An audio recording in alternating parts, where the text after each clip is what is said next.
em que condição o Flamengo vai terminar o Grupo A essa noite aqui no Maracanã.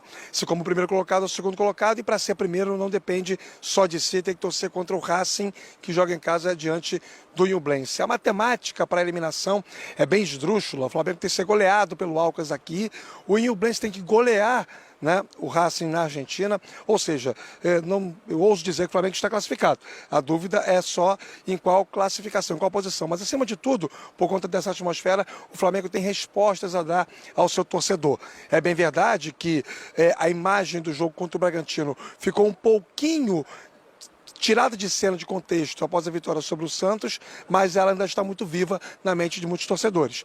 Então, como o jogo é em casa, como o Maracanã vai estar cheio, como o Flamengo tem na Libertadores, como de praxe, sua grande meta, precisa performar bem. A volta do Arrascaeta é necessária, é ele jogador que tem a referência técnica individual, embora não esteja vivendo o melhor da sua fase física, mas tendo condições de jogo, é bom que inicie a partida e aos poucos o torcedor começa a decorar uma escalação que, se não é aquela ideal, é aquela que mais se adapta aos conceitos do Sampaoli.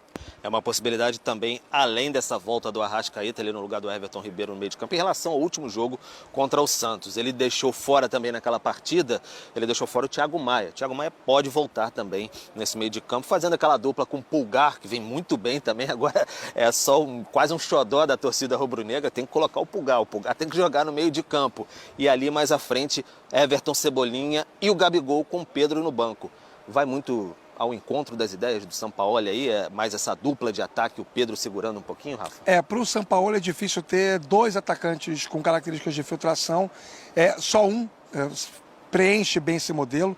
O Sampaoli gosta de atacar em W, né? Então ele precisa ter dois jogadores abertos, que no caso do Flamengo até podem ser mais do que dois, porque tanto o Ayrton Lucas quanto o Cebolinha fazem muito bem esse facão pelo lado esquerdo, pela direita faz o Wesley, lateral com autonomia, e tendo Gabigol e Pedro juntos, automaticamente obrigaria o Flamengo a ter duas referências, coisa que para o modelo de jogo do Sampaoli não é muito feita. E no momento não dá para tirar o Gabigol, né? Contribui muito mais para o time, é uma referência mais imponente em campo, um respeito um pouco maior por parte dos adversários, principalmente os que jogam a Conmebol Libertadores. Então, neste momento, o Pedro perde espaço.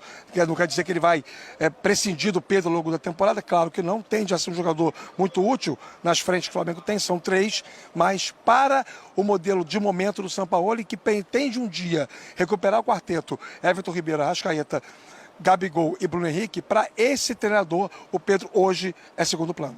Então vamos passar rapidamente aqui só para arredondar a provável escalação do Flamengo contra o Alcas, chamar o campinho aí rapidamente. O Flamengo deve ir a campo com Matheus Cunha, Wesley, Fabrício Bruno, Léo Pereira ou Davi Luiz, Ayrton Lucas, aí tem o Pulgar, você tem também Thiago Maia ou Vitor Hugo, Gerson, Arrascaeta, Everton, Cebolinha e Gabigol. Deve ser esse o Flamengo de mais tarde. Vamos sanar essas dúvidas mais daqui a pouquinho. Gláucia. Obrigada, Pedro, Rafa. Beijo grande aos dois.